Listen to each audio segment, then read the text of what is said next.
За ингээд хоёлаа соёл урлагийн сургуулийн подкастын ээлж дугаард хамтран оролцож тэнтэй одоо бас ярилцах завшаан тохиож байна. Тэгээд танд сайн сайхныг хүсье.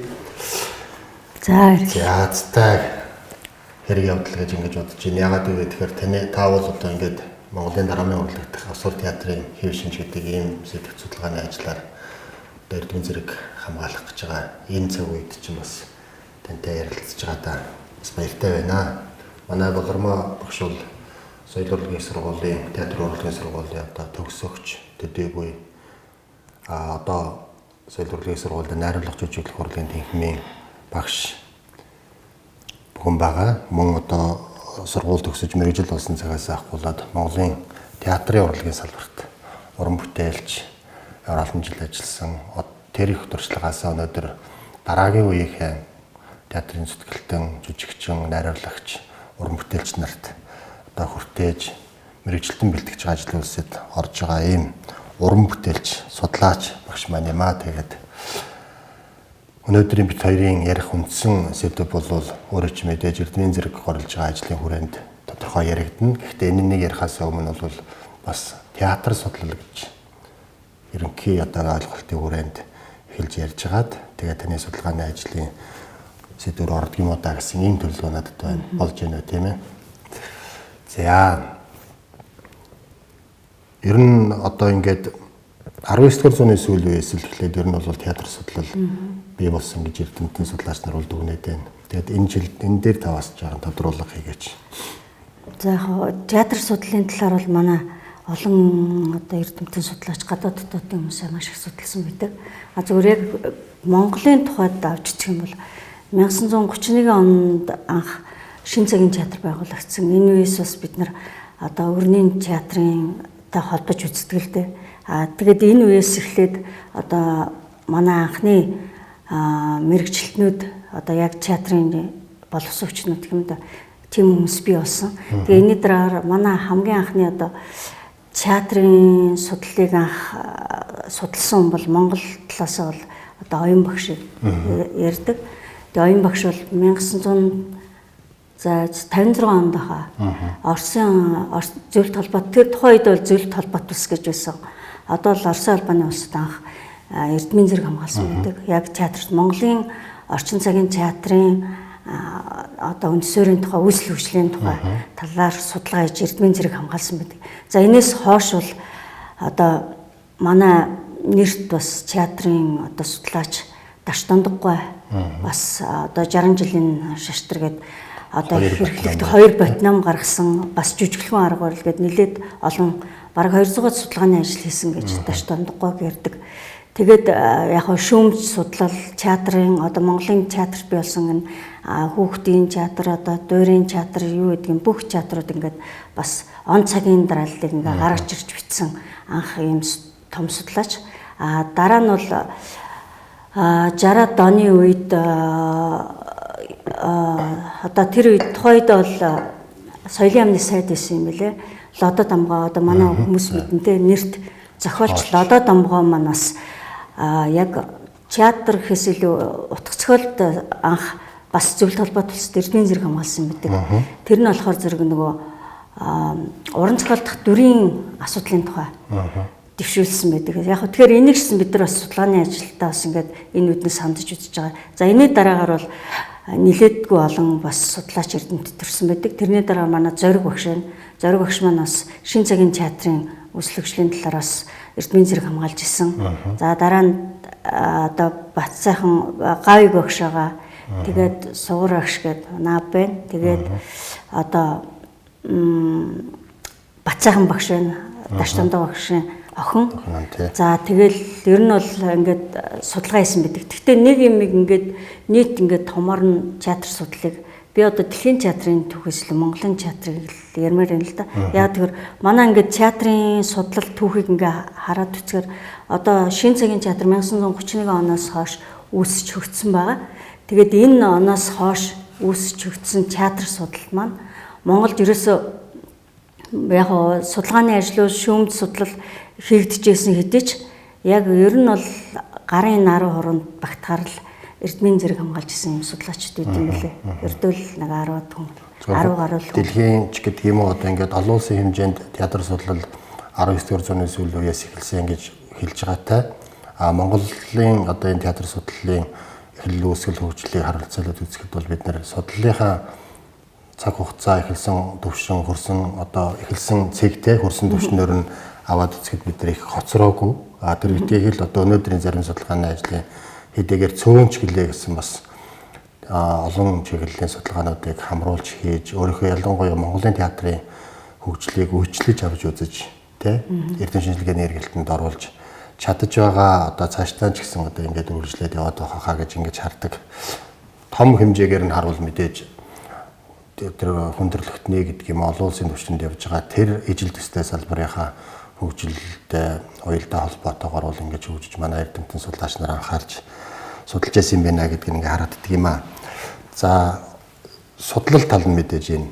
За тэгэхээр одоо хэдүүлээ уран бүтээл тий театр гэдэг чи одоо өөрөө уран бүтээлийн салбар, урлагийн салбар учраас ер нь одоо манайд энэ 1931 оноос Акулаад мэргэжлийн урлагийн байгууллага бий боллоо гэж үзэхэд та нар судалж авч үзэхдээ одоо 31-аас 41, 40-аас 50 ч лөө 50-аас 60 ч лөө гэдэг үечлээд аваад үздэг шүү дээ. Тэгэхээр тэр үечлэл донд одоо гол бүтээлүүдээс нь та бас дуртаач одоо театрын тайлбарласан. Яг шинэ цагийн театр гэж л яриад байгаа юм л да. 1931 оноос өмнө бол Монгол театр ирсэнүүх бол бас байсан. Мэдээж дээр үед 19-р зууны 20-р ас гэдэг Данзарвжгийн театр гэдэг гин театрч гэдэг юм уу байгаа. Энд бол бас судалгаа төдийлөн бас сайн хийгдэг байгаа. Зүгээр яг 31 оноос шинэ цагийн театр хэлснээс хойш бол хамгийн анх эхлээд бол нээлтийн жүжиг Боёнымхийн үнэн жүжигээр хийсэн байдаг.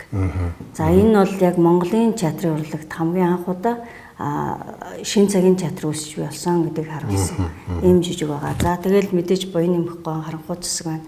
За тэгээд учиртай гурван толгой байна. Одоо өнөөдрийг хүртэл тоглогдож байгаа. 34 онд хийсэн жүжиг шүү дээ. Тэгэл өнөөдөр хүртэл учиртай гурван толгой бүр дуур болцсон ингээд тоглогдоо явж байна. За тэгэл мэдээж 50-60-аад оны үед бол социализмын одоо бүтэн байгуулалтын үеэс учраас энэтэй холбоотойгоор маш их жүжигүүд бас хийжсэн. Тэрнээс гадна одоо нөгөө хүмүүсийг одоо гэгэрүүлэх зөв аж төрх ёсон сургах гэдэг юм уу тий. Тэр тал дээр бол маш их бүтээлүүд хийжсэн. За одоо жишээ нь Лодо Домгой байна, Вангангойн жүжигүүд байна тий. Тэгээд Намдаггойн жүжигүүд байна. За одоо эндээс бол одоо манай Монголын театрын урлагт бол маш том байр суурь эзэлдэг. Одоо бид нар өөрсдөө бол дотор бол Шекспиртэй бараг зүйж одоо дүйж ингэж ярьдаг хүн бол Донрын намдаг гэж зохиолж байгаа. Намдаггүй өөрөө бол жүжигчин байсан. Тэгээд сүүлд найруулагч болсон. За тэгээд Намдаггүй бол Монголын театрын урлагт бол маш их зүйлийг оруулсан. Найруулагчийн тал дээр за тэгээд зохиол тал дээр жүжигийн зохиол гэдэг юмыг анх яг жинхэнэ стандартаар нэг юм одоо яг гаргаж ирсэн бол Донрын намдаггүй байгаа. Тэгээ намдаггүй бас энэ одоо эдрээ байна тий. За амьдралын үн жүжиг байна. Цаг үетэй холбоотой сүрэг чоон гэдэг маш олон жүжигүүд. Энэ дотроос бол намдаггүй эдрээ гэдэг жүжиг бол одоо үе үед одоо ингээд тавигдаж явсаар ирсэн ийм том жүжиг гэдэг. За энэ бол нөгөө шилжилтийн үеийн тухай жүжиг. За тэгээд сүүлийн үед бол одоо зөндөө олон жүжигийн зохиолчд бас гарч ирсэн л дээ. Батбаяр багшийн зохиол байна, Мегмаргааны зохиол байна. Тэгээ Найрын ширээний утас гэдэг ч юм уу. Тухайн үед бол одоо тесрэлт бараг хийжсэн ийм жүжигүүд байгаа. За тэгээ 1995 оноос эхлэх юм бол бас орчин цагийн жүжигүүд театр тоглогдож ирсэн. Одоо жишээ нь Уран хавган жүжигүүд байна. Одоо миний судалгааны ажил бас гол болж явж байгаа. Хүмүүд биегээд жүжиг. За энэ бол орчин цагийн модернизмыг одоо Монголд бас Монгол одоо модернист жүжиг гэж хэлж болно. Гэх мэтчлэнгээр бол одоо өнөөдөрсөн тэгээд үүний хажуугаар бол манай театрын урлаг бол өөрсдөө бас орчуулгын жүжигүүдийг их тавьж ирсэн. Ялангуяа дэлхийн сонгогдуудаас бол Шекспирийн ер нь бүх Шекспирийн бүх 5 эмгэлт том хамгийн том жүжигүүдийг бол үе үед тавьж ирсэн байдаг. Одоо чинь Гамлет байна, Отелло байна, Ромео Жюльет гэхэд 2 удаа тавьсан, Гамлетийг 2 удаа тавьсан, Отеллог бас тавьсан, Лир Ван байна. ерөөсөө манай энэ тайзан дээрээс бол энэ сонгодог, дэлхийн сонгодог жүжигүүд бол бууж байгаагүй. Энэ орж ирснээр бол уран бүтээлч одоо найруулагч жүжигчдийн жүжиглэх найруулах арга барил техник ур чадрыг бол тэр хэмжээгээр өсгөж Европын урлагтай тий Европын тайз баруун Европын орны одоо театрын хөгжилтэй бол очиж зэрэгцэж одоо 100 албан гэдэг юм да тэгж очисон бас тэгэхэд бол маш их одоо нэмэр болсон ийм том уран бүтээлүүд. За тэгээ ялангуяа бол ер нь бол манайх бол өөрсдөө 31 оноос эхлээд бол ер нь Орос зөвлөлтийн жүжигүүдийг бол маш ихээр тавьж байсан байдаг. Тийм. Ер нь зүгээр ингээд бас судлаач бичсэн байдаг ч тийм театрын энэ урамжлалт жүжиг бол зам үйлээс ихтэй гэдэг тийм зам үйлээс ихтэй. Тэгээ явж хагаад ер нь бол урлаг бол мэдээж л тэр ахуй хүн төрөлхтний анхдагч ахуй болж байгаа. Тэр ахуй доторх зам үйл үйлдэлээс хүний эрэлт хэрэгцээ хүсэл эрмэлзлээс л үүдэлтэй байх л та мэдээж. Тэгэхдээ театрын урлагийг бол ялангуяа жүжиг бол зам үйлээс ихтэй. Тэгээ явсаар байгаад нийгмийн хүнд одоо асуудлуудыг тусгасан шийдэхэд өөрийн хувь нэмрээ оруулсан хэлбэрээр ингэж хөгжиж өнөдөр ирсэн. Тэгээ эртний грек ромын одоо тэр үеийн жүжигүүдийг бол их хвчлэн эмгэнэлт болон хошин жүжигүүд нэлээд судалгаанд хамрагдсан байдаг шүү дээ. Тэгэхээр ер нь тэр зам үйлийн одоо холбоод тухайн нийгэм цаг үеийнтэй холбох юм бол яагаад заавал энэ театрт хошин болон эмгэнэлт юм жүжигүүд их давмгаалдаг байсан юм бол. За нөгөө манай одоо театр чинь энэ буцаад яг Монголын ахуйдар босгохоор бас тэр үнэн гэдэг жүжигийн үндсэн агуулга зорилго чиглэлд бас өөрөө чинь харж байгаагаар ямар чиглэлийн жүжиг юм бол тэг ингээд холиод. За энэ үнэн жүжиг болохоор бол юу юм Бойны махган 1921 онд нөгөө ардын хувьсгал яасан жүжиг байхгүй юу. Тэгээд үйл явдал нь бол одоо тэр шин цаг үүсч бий болоход монголчууд өөрсдөө гар бие оролцох хэрэгтэй гэдэг үүднээс одоо нэгсэндээ бас нөгөө талдаа ярих юм бол ухуулгын чанартай гэдэг юм да. Тим жүжиг гэж хэлж болно. Магтан дуулсан танин мэдүүлэх чиглэлсэн тийм. Одоо бид нар өөрөө эрхчлөөгөө олоход биднэрт юу саадуулаад энэ гэдэг дээр одоо зохиол үйл явдал ерөнхийдөө гардаг. Тэгэхээр зэрэг бид нар өөрсдөө өөрсдийнхөө төлөө тэмцэх ёстой, өөрсдийнхөө төлөө явах ёстой гэсэн тийм санааг агуулсан тийм жүжиг байдаг. Тэгэхээр тухайн үеийн нийгмийн одоо юу гэдгийг нийгмийн үүдсэн тулгымцсан асуудалд олон нийтэд яаж оролцуулж урайлан дуудах юм бэ гэдэг чиглэл рүү их зорьсон тийм агуулгатай жүжиг ба шүү дээ. Тэгэхээр бас л нийгэм дүрмжээс үзэгдэлтэй холбоотой учраас өөрөө одоо зан үйлээс давсан хөгжлийн тодорхой нэг юм үе шатуудтай арга золиод үзэхэд зөвхөн том агуулгаараа бол ер нь театрын тэр дотроо жүжигийн хөгжлийн бол нэлээд дундаас нааш үеийн л сэдв агуулгыг хамарж байгаа жүжиглэл гэж үзэх хэрэгтэй үстэй тий. Тэгэхээр тэр та бас түрүүнд хэллээ шүү дээ Саран хөхөө театр гэж хэллээ. Тэгээд тэр нөгөө Тогтгоонгийн Ногоомор гэдэг лөө. Тэр жүжигүүдийн жишээлбэл утга агуулга юм нь одоо бас хүндрэлтний дэлхийн театртай харьцуулаад үзэхэд бас ямар туйлсын ч юм уу, яруу найргийн ч гэдэг юм уу, эсвэл шашны ч гэдэг юм уу, ордны ч гэдэг юм уу энэ театруудын аль хэлбэрийн нэлээх ойрхон байсан бол ер нь туйлсын хэлбэртэй гэж үздэг. Одоо Саран хөхөө театр гэсэн дуулж жүжиг гэж ярьдаг шиг туйлсын хэлбэртэй байсан. Одоо Саран хөхөө театрын дэг тоглолтын тухай бол одоо манай мөнхөгш нарийн судалгаа хийж байгаа. Тийм байна. Тэгэхээр Монголын театрын одоо эртний театр тэгээд одоо орчин үеийн театр гэл ингээл аваад үзэхэд бол үндсэндээ дэлхийн театрын үүсч бий болсон хөгжсөнгийн замдалтай л нэгт холбоос илбэтэй явж ирж тэрний нөлөө тусгалыг авч хөгжиж ингэж л ирж л дээ. Тэгээд одоо таны судалж байгаа энэ судалгаач гэхлээр гэсэн өнөөдөр дэлхийн театруудад хэдийгээр одоо 19-р зууны сүүлчээс тэгээд 20-р зууны 50-60-аад оны үед өрнөсөн бий болсон үзэгдлүүдийн хүрээнд абсурд ч юм уу яригдсан үстэй тий. Тэгэхдээ тэгээд ингээд ирэхээр манай орчин үеийн театрын урлаг дотор судлал дотор одоо ер нь театрын шинэ урсгал чиглэлүүд ер нь хэдийн үеэс эхлээд орж ирв. За энэнийг ер нь анзаарч судалж байгаа судалгааны ажлын ахс дэвшил ер нь ямар байна гэдэг асуултаар хоёлаа судалгааны ажил руу оръё тий.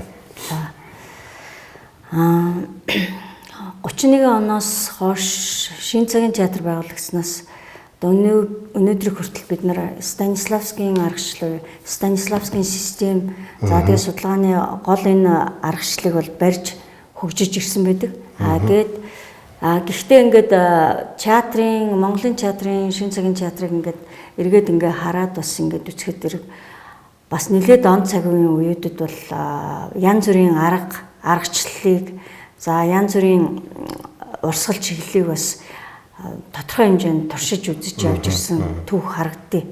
Тэгэхэд 1995 онд анх одоо эдгээр яг хуу дэлхийн театрын төвөд давсуур театр бол 1952 онд анх Бекетийн Годок хүлээх өгдөг жүжиг бичигдээд 53 онд Парисын Вавилон гэдэг театрт анх тавигдсанаар авсуур театр үүссэн гэж үздэг л дээ. Гэхдээ манад бол 1995 онд анх хамгийн эхлээд бол мөнхтөрч найруулагч манай ардын жүжигч мөнхтөрч найруулагч маань Сартрын оршуулагдаг үрэгдэх хэсэд гэдэг жүжигийг драмын улс эрдмийн театрт тавьсан. Тэгэхээр энэ жүжиг бол модернизмыг Монголд танилцуулсан гэж бас хэлж болно. За энэний дараагаар бол 1995 онд Урьян хааган Хүн бүгд бий гэдэг жүжигийг Монгол Улсын урлагийн гавь зүтгэлтэн Баатар найруулагч маань тайсан тавьсан байдаг. Энэ жүжигээс эхлээд бол яг жинхэнэ модернист Монголд бол авсуур театр, авсуур жүжиг бий болжээ гэж үзэх үндэстэй. Судалгааны ажлаас энэ харагдаж байгаа. За энэ дотор бол бас нэг шууд 95 онд л шууд ингээл бүх юм бий болол ингэсэн бас биш. Мэдээж он цаг альва түүхч ингээл аажуудаа явж хөгжиж ирдэг. Тэрнтэй адилхан Монголын театрын урлагийн түүхч гэсэн тэгж явж ирсэн. Хамгийн анхны 1931 онд тавьсан үнэн жүжиг маань өөрөө хэдийгээр реалист арга барилаар жүжигийн зохиол нь бичигдсэн ч гэсэн тавилтын үед бол яг Мерхолдын биеийн механик аргаар тавьсан гэж одоо болцолт театрын хэв шинжийг агуулсан жүжиг гэж хэлж болно. Яг тэрний одоо жүжигийн одоо тэр найруулагчийн тавилт, жүжигчдийн тоглолт тэгээд тэр тайс декорацийн үед тиймс. Яг одоо Мерхолдын биомеханик буюу нөгөө болцолт театрын хэв шинжийг ингээд задлаад үцхээр яг энэ үнэн жүжиг дээр яг ингээд таарч идэх судалгааны явцад ажиглагдсан.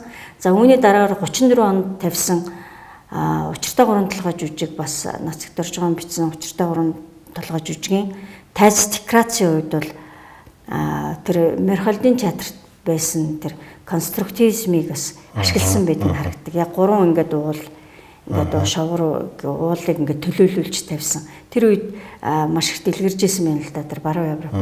Энэ талаар бол оюун багш бас өөрийнхөө судалгааны явцад одоо шин цагийн биш оюун багш өөрийнхөө номонд бас бичсэн битээ. Энэ бол яг Мерхолдын конструктивизмын аргаар энэ бихтэй гэдэг зураач тайс декораци хийжээ гэдэг. За энэний дараа 1972 онд одоо жинхэнэ модернизмын гол төлөөлөл болсон Бертольд Брехтийн жүжигийг Монголын тайснаа тавьсан байдаг. Хэн сэтгэл буюу Кавказын Цэрдэн тойрог гэдэг. За энэ жүжигийг тавьсан нь бол бас Брехтийг бол Монголын үзэгчдэд танилж өгсөн. Уран бүтээлчд бас өөртөө ойлгож мэдэж авсан.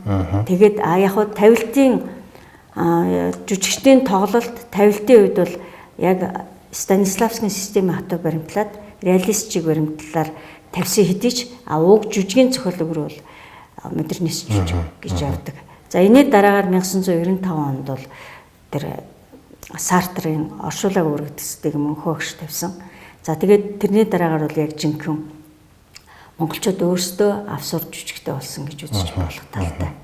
Энэ нь бол одоо судалгааны явцад харагдаж байгаа.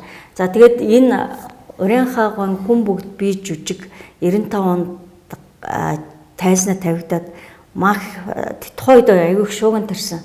Яг үл нөгөө бид нар манай театрын түүхэнд бол ерөөсө реалист арга барилаар тайзан дээр жүжигчин үнэн амьд дүрийг бүтээх ёстой гэдэг зарчим байдаг. Гол зорилго. Тэрүүгээр ажиллаж исэн бол анх удаа жүжигчд өөрсдөө ингээд одоо давгаагч тэр Хүн бүгд бий жүжигт тэр дүүди гэдэг орол тогсон гол дүр. Тэгээд тэгэнгუთ ингээд хүзүүнээс ингээ махны мод уйцсан. Тэгэл бахан сэрэмэрээ халбан малбан гээд ил ингээ гаргаад ирсэн. Инхтүүл болохоор тэр ихнэрт нь хажид гээд эхнэртэн тоглосон мөртлөө ингээд хонгон дээр одоо шиприз ингээд зоолтой явдаг ч юм уу. Гэх мэтлийн одоо ингээд нэг метафоруудыг ашигласан байгаа байхгүй тайсанд. Тэр өмнө нь бол ерөөсөө тийм зүйлүүдийг бол тайсан дээр жүжигчид яг тэр метафор ашиглаж тоглож байсан. Тэгээ анх удаа тийм юм гаргаж ирсэн. Жүжигчний тоглолтын үед ч гэсэн тайс декорацийн үед тавилтын үед. За энэний дараагаар бас одоо энэ жүжигээс хойш маш олон нилээдгүй болон одоо шинэ авсур жүжигүүд бий болсон гэж бодлоо. Авсур жүжиг бичдэг ийм зохиолчд бий болсон. Одоо жишээ нь тухайлбал Урийнхаа угаас гадна Батэргэстмаа байна. За тэгэл Шигүүрэг байна. Одоо Шигүүргийн зохиолуудыг аяг яадаг. Тэгээ Батхуйг багшин, манай Батхуйг багшин гэх мэтчлэнгээр маш олон жүжигийн зохиолчд авсур дээр бичдэг жүжигийн зохиолчд бий болсон. Тэгээ 2002 он гэхэд ерөөсө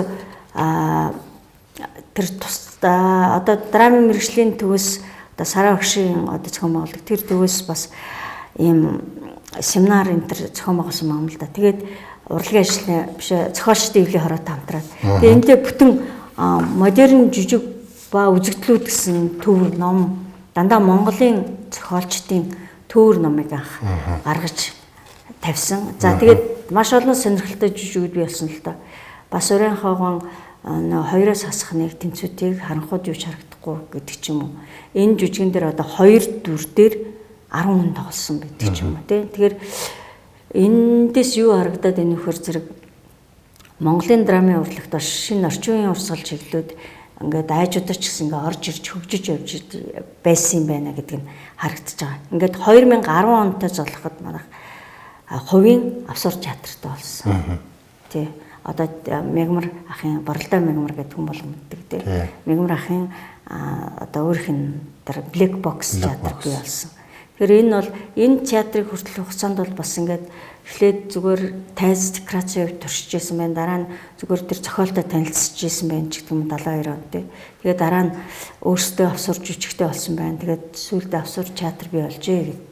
Нэгсэндээ Монголын театрын урлагт бол абсурдизм бас хэлбэршин тогтжээ гэдэг ийм дүгнэлтэнд л юу хүрээд байгаа.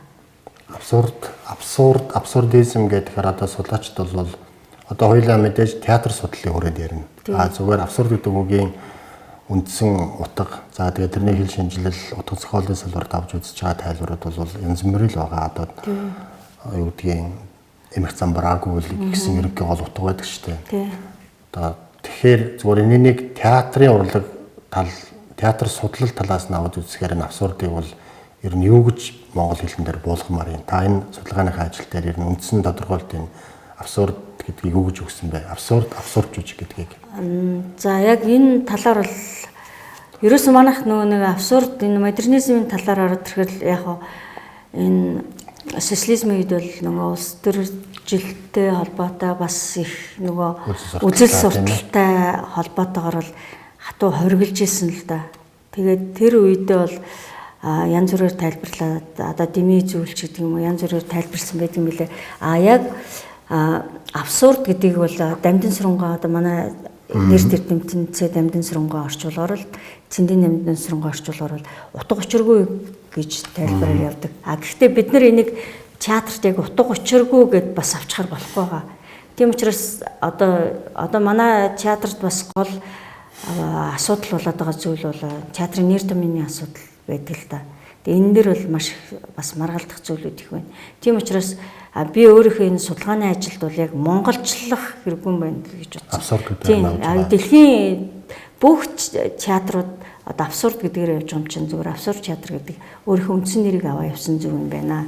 Ингээл орчуулаад их тайлбарлахаар зэрэг нэг утгаа алдаад янз бүр болдго юм байна. Одоо бид нэр тэрний горыг бол одоо театрын нэр томьёон дээр маш их үзэж байгаа. Хүн болгон өөрөөр ингээд тайлбарлах гэдэг.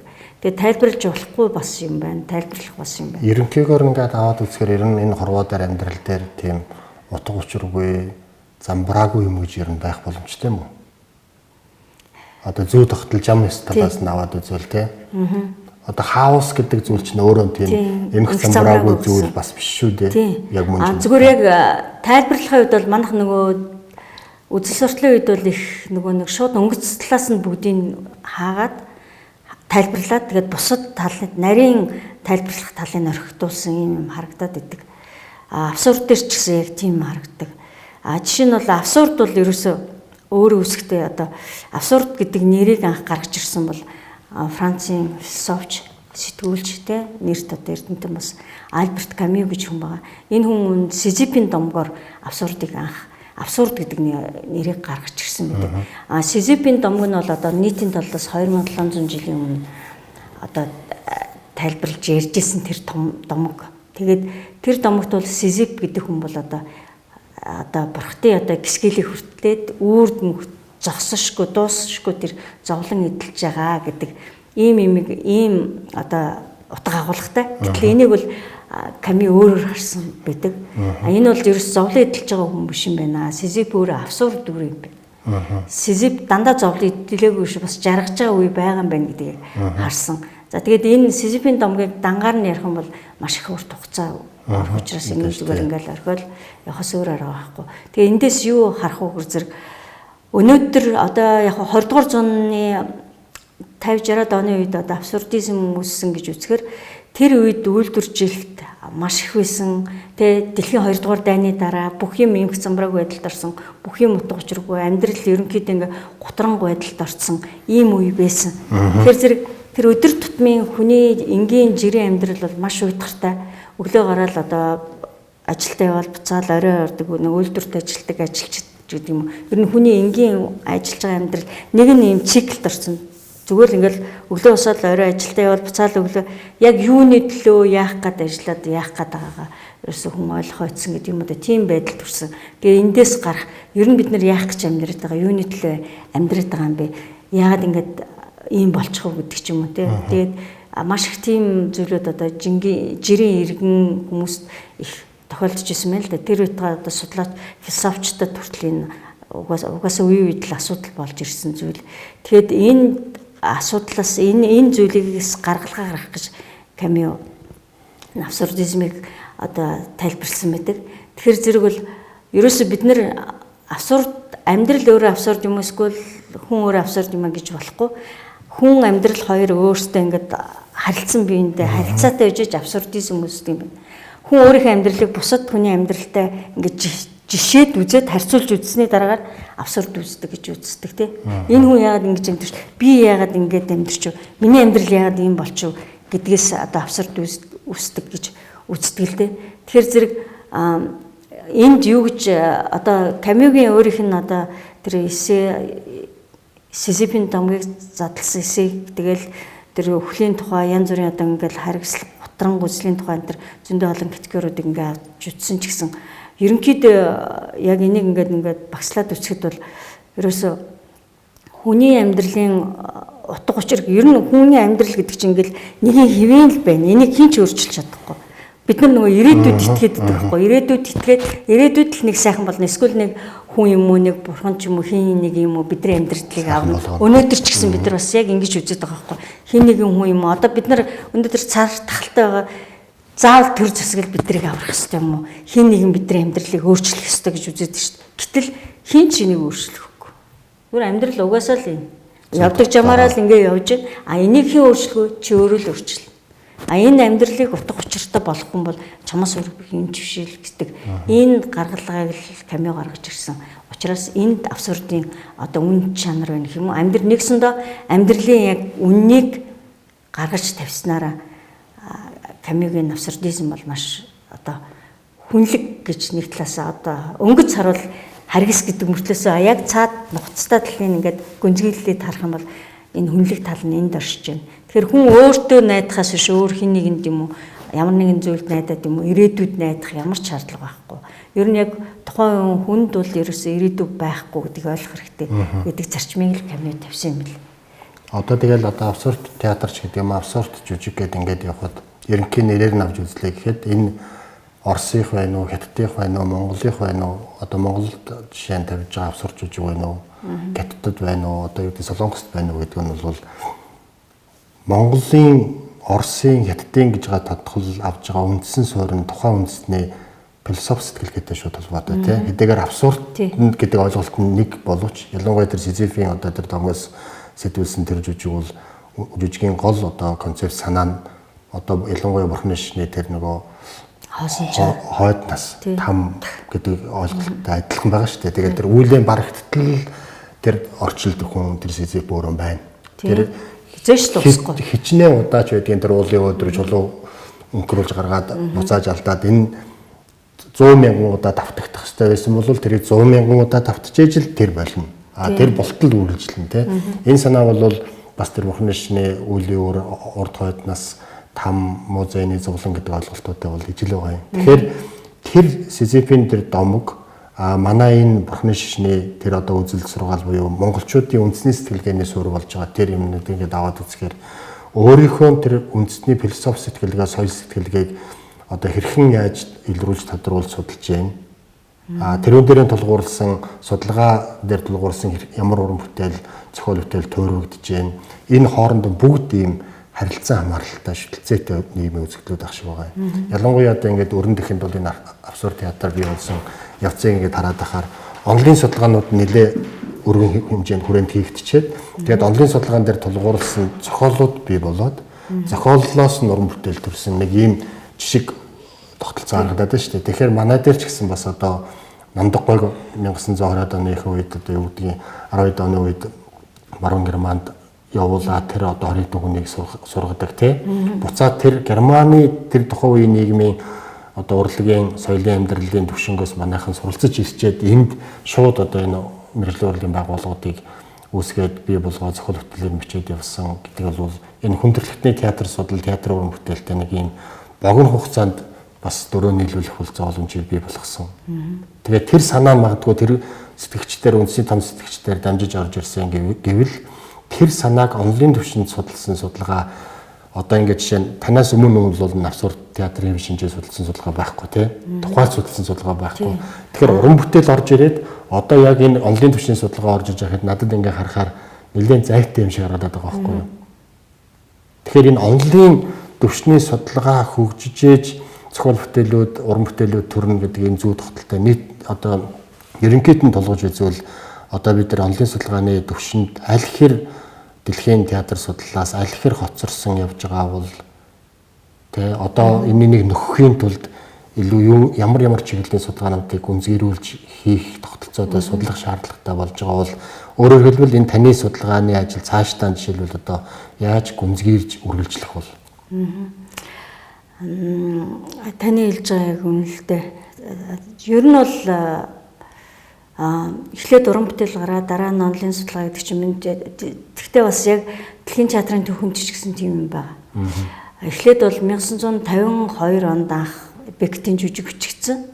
За яг тэрнээс өмнө яг Камюгийн абсурдизм тэ онлын үндэслэл нь гарч ирсэн гэж болно. Яг театр гэдэг талаас авч үзэх юм бол яг абсурд театрын онл арга зүйг боловсруулсан бол Мартин Ислин гэж философи хүрээд бий болсон ойлголтыг л театр дээр ааж бид задлсан шүү дээ. Задлсан. Тэгэхээр миний санаагаар бол тэр философи ойлголтынхаа төвшөнд онлоо нэлээд хөгжүүлсэн байгаа байхгүй юу? Тэ. Тэгээд энэ дээр яг салбар судалгааны салбар дээр очиод буухаар уран бүтээл хэлбэрээр болсон тий. Тэгэхээр зэрэг яг би бол одоо тэгж л бодож байна л да. Яг Мартин Ислин бол яг тэр одоо Камюгийн боловсруулсан тэгээ Бекетийн жүжиг дээр бол өөрөө боловсруулалт тэгээд абсурд театр гэж юм байх хэрэгтэй байна. Абсурд театрын онлыг яг өөрөө боловсруулсан Мартин Ислин. Энэ тэгтээ бол Бекетээс өмнө биш хойно хийсэн. Тэрүүгээр бас манайх ч гэсэн бас яг эхлээд одоо энэ абсурд гэж юу юм бэ? Энэ талаар ингээд судалгаа орж ирээ дараа нь жүжигүүд бичигдээд одоо ингээд бид нар ингээд бас судлаад явж байгаа. Энэгээр бол бас яг л жишг байж болох хэлбэр тийм тэрнээс биш бас огт үгүйсэхгүй бид нар өөр эсэргээрээ яваад байна гэж бас юм болохгүй. Зүгээр мэдээч энэний дараагаар бол олон одоо би яг театрын өрөөнд бол би одоо анх удаа абсурдизмыг судалж байна. Миний өмнө бол Батөр гэж судлаач бас нэлээд олон судлаачдад юм л урт зохиолын хүрээнд бол судалсан Галатер гүш бол аюу их судалгаа хийсэн байдаг. Одоо шинэ Дамжин Соронго абсурд гэдэг үгийг Монгол хэлний өгсөн сангийн төвшөнд тайлбарлана гэдэг чинь тэр судалгаа бол хэл шинжилгээний төвшөнд тэнд эхэлсэн гэсэн үг шүү дээ. Тэндээс л эхэлсэн явж байгаа. Зүгээр яг театрын хүрээнд бол яг онцлоод ингээ авсан. Философийн салбарт абсурдыг аль хэр судалсан байт юм бол манайх бол нэлээд байт юм лээ. Тийм. Тэгээд тэн дээрээс бол харж л исэн л да. Зүгээр надаа нэг сая ингээд хилцүүлэгт ороход дулан багш нэг айгуу сонь санаа хэлсэн. Юу гэж хэлсэн гэхээр зэрэг энэ абсурдизмыг бол та нар дандаа өрнөөс ингээд судлаад ингээд үзээд байна. Өрнөөс өмнө баг эн чин дорн дахинд байсан юм шүү. Одоо дарны судалгаа гэхээр бас яг тэрнтэй бол би дулан багштай санал нийлээд байгаа байхгүй. Жишээ нь одоо Данзари Аривчагийн театр байж болно. За тэрнээс өмнө одоо энэ хоосон чанарын одоо онолтой, онол сургаалтай ингээд үзэхээр энэ чи абсурд шиг яваад байгаа юм шүү гэдэг. Тэр яг үнэндээ бол бас тийм. Тэгэхээр бас бид нэр одоо ганцхан ингээл нэг л юм ингээд барих биш бас олон талаас нь үзэх шаардлагатай байна гэдэг тийм дүгнэлтэнд л хүрсэн л дээ. Тэр үндэсний философи сэтгэлгээ гэж миний түрүүний хэлээд байгаа санаа бол тэр байхгүй. Ерөнхийдөө тэрийг бүрдүүлдэг хүчин зүйл нь юу юм гэхээр үндсэн том мэдээж олныг хэлж болно. Гэхдээ нэг үндсэн том юм бол энэ ертөнцийг үзэх үзэл байхгүй юу. Тэгэхээр тэр ертөнцийг үзэх үзэл буюу бидний одоо үндэсний улам гişшин гэж хэлж байгаа бурхны шний тэр ойлголт дотор бол энэ абсурдтай ойрхон түвшний ойлголт нь урд хойднаас хуйлам уу? Үйл өөрийн тухай онол. Тэгээд хоосон чанарын тухай онол нэлээ арай дээр түвшнийх нь хөгжлийнх нь арай өөр шатных нь юмнууд яригдах байх. Тэгэхээр энэ дээр би абсурдыг тийм одоо юу гэдгийг тохиромжгүй, утга учиргүй, инээтрээ замбраагүй, мамбраагүй гэхээс илүү бидний нэг ойлгодог ойлголт руу явах юм бол энэ нэг хийсвэрлэлт гэмээр юм шиг надад санагдаад байгаа. Хийсвэр альва нэг юмыг юм одоо там гэдэг чинь хийсвэр ойлголт гэж үзэж байгаа үстэй одоо тий. Урд нас чинь бид нар урдаас хэн нэгнээс уламжилсан гэж би бодож байгаа боловч яг хаанаас хизээрсэн бид нар хэлж мэдэхгүй шүү дээ. Хоошоо хаашаа явах юм мэдэхгүй. Гэхдээ тэрнийг үл өөрийн зарчим шүтэн барилгын онолоор ингээд тайлбарлаад ойлгоцсон ард түмэн бол энэ ойлголтыг философийн түвшинд нь бол үндсэндээ бид нар нэг 1000 гаруй жил 2000 гаруй жил бол энийг хөгжүүлсэн байна шүү дээ тий.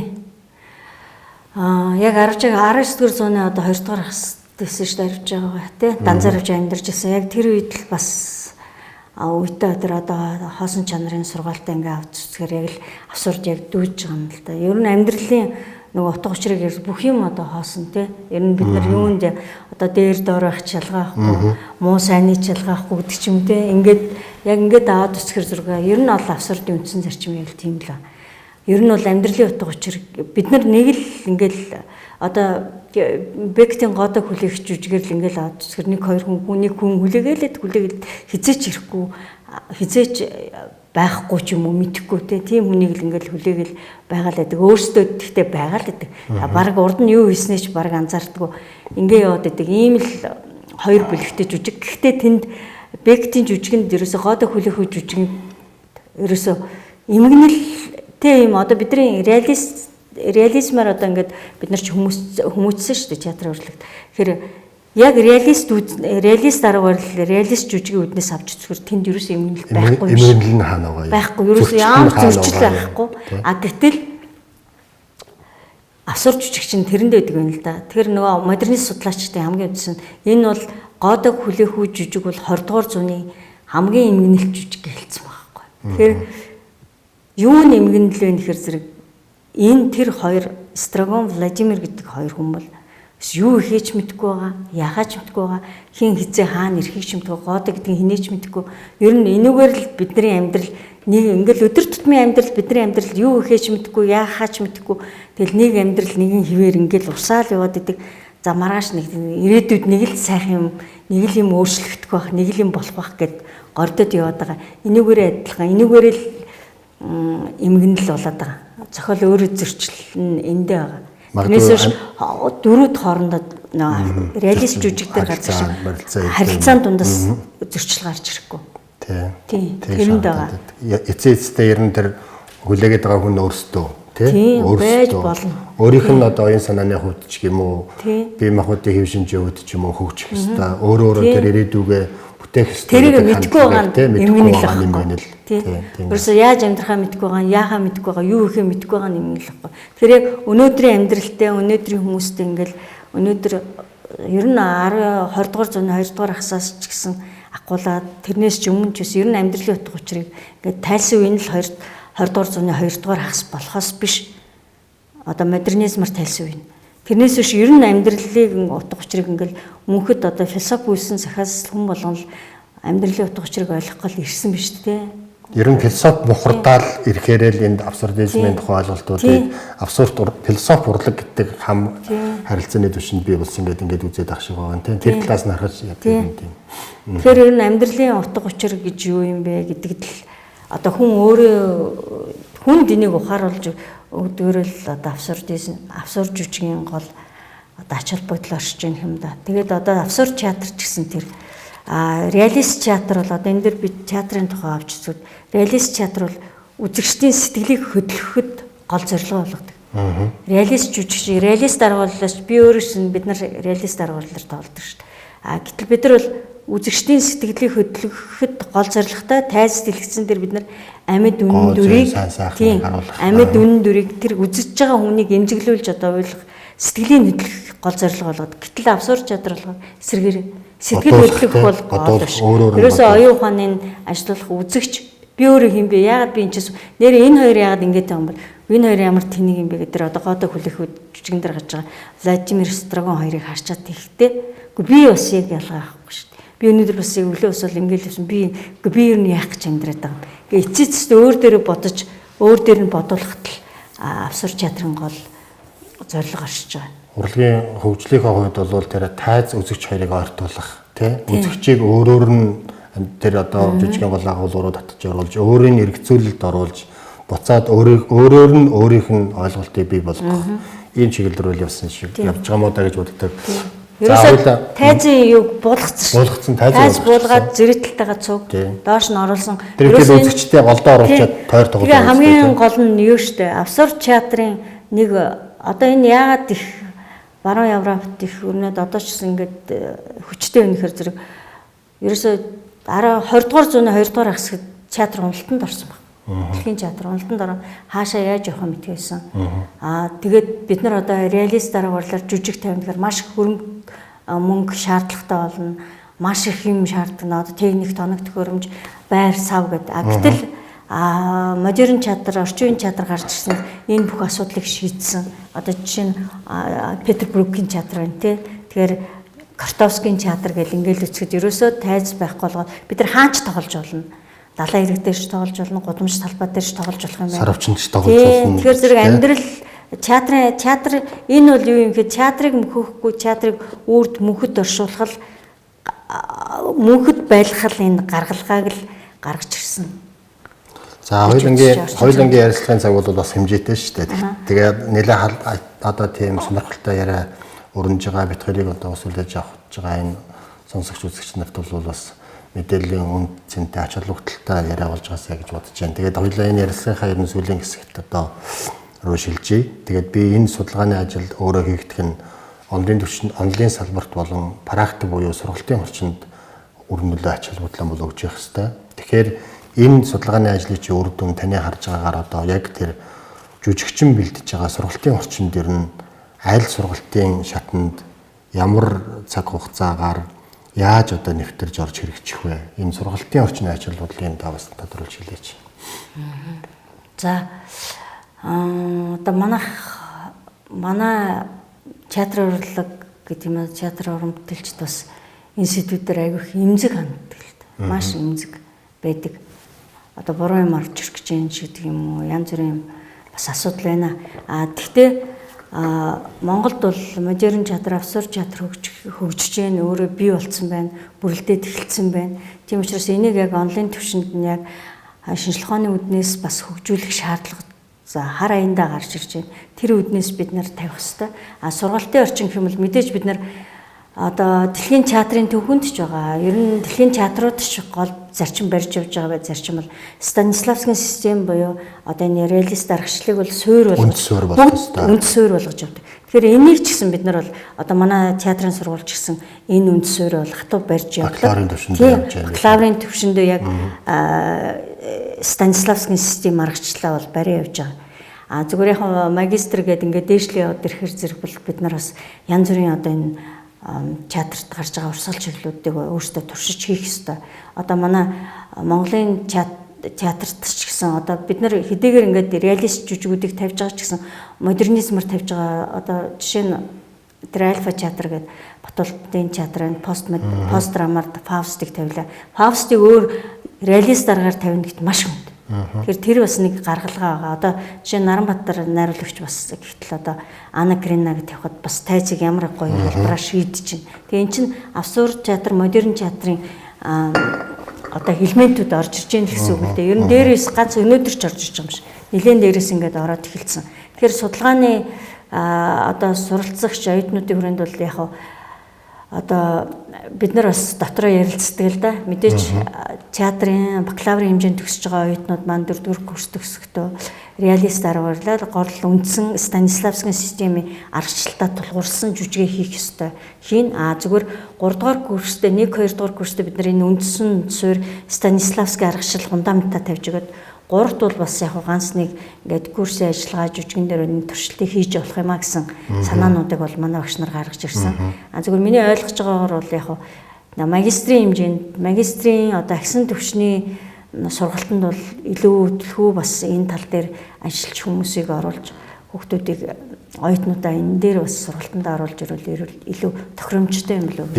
Би тантай бол яг энэ дээр санал нэг байгаа байхгүй. Би ч бас дотроо тэгж бодож байгаа. Одоо юу гэдгийг үндсэн жүжигчний ур чадвар тэгдэг сургалтыг бол бид нэр реалист чиг баримжаагаар суулгачи. Энэ нь бол бакалаврын түвшний сургалт байжийг. Тэгээд дэлхийн театрын онол түүхч гэдэг юм уу ийм хичээлийн агуулгаар одоо энэ театрын урлагч гарч байгаа шинэ урсгал чиглэлүүдийн тухай онолын ойлголтуудыг нь өгөөд төгсөгчий. Тэгээд яг тэр одоо шинэ урсгал шинэ чиглэлийн одоо зүйлүүдийн бол бид нар магистрийн төвшөнд илүү их гүнзгийрмж үзэж уран бүтээл дээр босгож ирж тэр дасгал одоо бай механикаас ахгуулаад энэ дасгалуудыг илүү их тэр бүтээл дээр жүжигчин маань бол туршиж ингэж хэрэгжүүлвэл бас нэгэнтээ одоо бид нар шатлсан сургалтын тогтолцоонд орцсон бакалавр магистр гэдэг ингээд явж байгаа доктор гээд ингээд явж байгаа нөхцөлд бол энэ шийдэл нь би зөв юм уу гэж ингэж хардаг. Би ч гэсэн манайхан бас энэ дээр бас одоо бакалаврын хэмжээнд ч гэсэн манайха одоо жишээ нь биомеханик гэлтэхэд манай багш нар туршиж байгаа шүү дээ. Дасгалуудыг хийлэгдэг тийм. Одоо манай дэлгэрэн ч бас биомеханик дасгалууд ингээл туршаал хэл гэж байна. Ер нь бол ингээ физикал элементүүд ингээл оруулж ирж байна. Наранбаатарын шалгалтын дээр суугдсан бас харагдчихийдэг гэл. Ер нь багш нарын ингээ шалгалтууд юун дээр одоо лабан гэлтэхэд одоо манай ланхуу багш хүртэл ланхуу багш маань хүртэл одоо ингээд лабаныг бас ингээд өөрийнхөө дасгал оюутнуудаа ингээд туршиж исэн. Ийм зүйлүүд бол маш олон бий. Тэгээд яг бид нар бол бас бакалаврын хэмжээнд бол үндсэн яг зарчим бол бас Станиславскийн системээс барьж явахаас өөр арга байхгүй. Энийг ойлгож иж энийгээ бас сайн судалж мэдсэний дараагаар бид нар бусад урсгал чиглэл рүү орхон зөв.